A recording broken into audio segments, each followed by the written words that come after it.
اعوذ باللہ من الشیطان الرجیم بسم اللہ الرحمن الرحیم ایود احدکم ان تکون له جنۃ من نخیل وعناب تجری من تحتها الانہار له فیها من کل ثمرات واصابه الکبر وله ذریۃ ضعفاء فأصابها عصار فيه نار فاحترقت كذلك يبين الله لكم الآيات لعلكم تتفكرون۔ کیا تم میں سے کوئی یہ پسند کرتا ہے کہ اس کے لیے کھجوروں اور انگوروں کا ایک باغ ہو، اس کے نیچے نہریں بہتی ہوں، اس باغ میں اس کے لیے ہر قسم کے پھل ہوں اور اسے بڑھاپا آ جائے جبکہ اس کی اولاد کمزور ہو، پھر اچانک اس باغ پر ایسا بگولا آ پڑے جس میں آگ ہو اور وہ اسے جلا کر راکھ کر دے۔ اس طرح اللہ تمہارے لیے آیتیں کھول کر بیان کرتا ہے تاکہ تم غور و فکر کرو۔ حضرت عمر رضی اللہ تعالیٰ عنہ نے فرمایا، یہ مثال اس دولت مند شخص کے عمل کی ہے جو اللہ تعالیٰ کی اطاعت کے مطابق عمل کرتا ہو، پھر اللہ تعالیٰ اس کے پاس شیطان کو بھیج دیتا ہے تو وہ گناہوں کے کام کرنے لگتا ہے حتیٰ کہ اپنے سارے اعمال کو ضائع کر بیٹھتا ہے۔ ایک شخص پہلے اچھے عمل کرتا رہتا ہے، پھر اس کی سیرت و کردار میں تبدیلی آ جاتی ہے اور وہ نیکیوں کے بجائے برائیاں شروع کر دیتا ہے، تو اپنے اس دوسرے برے عمل کی وجہ سے اپنی سابقہ نیکیوں کو بھی برباد کر بیٹھتا ہے،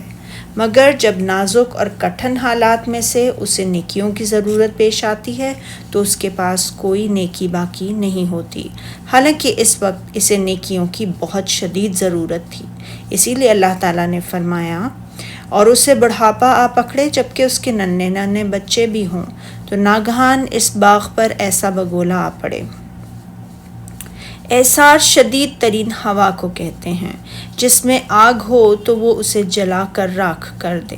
یعنی اس کے پھلوں کو جلا دے اور درختوں کو تباہ و برباد کر دے، تو اس کا کیا حال ہوگا۔ ارشاد باری تعالیٰ ہے، بھلا تم میں کوئی یہ چاہتا ہے کہ اس کو کھجوروں اور انگوروں کا باغ ہو جس میں نہریں بہہ رہی ہوں اور اس میں اس کے لیے ہر قسم کے میوے موجود ہوں، مگر وہ اسے اپنے بڑھاپے میں ضائع کرے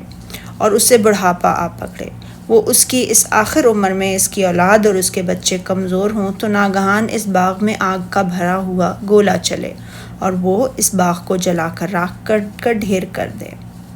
اب اسے طاقت نہیں کہ پھر سے اس طرح کا باغ اگا سکے، اس کی اولاد کے پاس بھی مال و اسباب نہیں، وہ اس کی کوئی مدد کر سکے۔ روز قیامت کافر کو جب اللہ تعالیٰ کے دربار میں پیش کیا جائے گا تو اس کا بھی یہی حال ہوگا، اس کے پاس کوئی نیکی نہیں ہوگی کہ اس کی معذرت قبول کر لی جائے۔ جیسا کہ مثال میں بیان کیا گیا، شخص کے پاس اب طاقت نہیں کہ پہلے سے باغ بنا سکے، وہ کوئی ایسی نیکی بھی نہیں کر پائے گا جسے اس نے آگے بھیجا ہو کہ اب وہ اس کے کام آ سکے، جیسا کہ باغ والے کے اس کی اولاد کام نہیں آئی۔ یہ اس وقت اجر و ثواب سے محروم ہوگا جب اسے اجر و ثواب کی بے حد ضرورت ہوگی، جیسے یہ شخص باغ سے اس وقت محروم ہوا جب اسے اس کے اپنے بڑھاپے اور اولاد کی کمزوری کی حالت میں شدید ضرورت تھی۔